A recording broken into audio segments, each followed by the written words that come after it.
The Warren report says, quote, "If Oswald left his rooming house shortly after 1 p.m.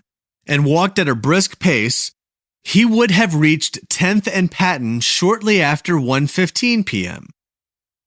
When Commission Counsel David Bellin reenacted the walk with a stopwatch, it took him 17 minutes and 45 seconds.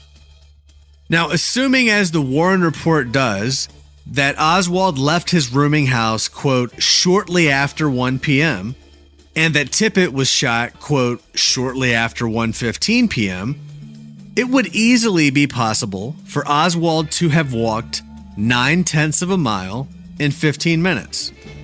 That's a pace of about 4 miles per hour. But when we zoom in to the actual witness statements and the evidence regarding this timeline, we find that Oswald left his rooming house no earlier than 1:05, and that Tippit was shot at 1:13 at the latest. So using that timeline, Oswald would only have 8 minutes to get there, not 15. Oswald would have to be athletically sprinting at about 10 miles per hour to make that distance work in that time period. And again, this is assuming that Oswald only waited 1 minute at the bus stop before leaving and that Markham and Higgins were mistaken on the time of the shooting. If Markham and Higgins are correct that Tippit was shot at 1:06, then it's not possible that Oswald could have made it there in time. And you would think that someone would have seen Oswald on the sidewalk as he traveled from his rooming house to Patton Avenue. But when we look at the record, there are not any witnesses who saw Oswald walking from his rooming house to the Tippit crime scene.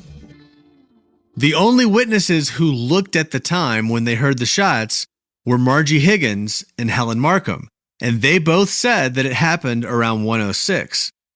It would make sense for Markham to be a block south of her bus stop 6 minutes before the bus arrived if she wanted to catch her 1:12 bus on time.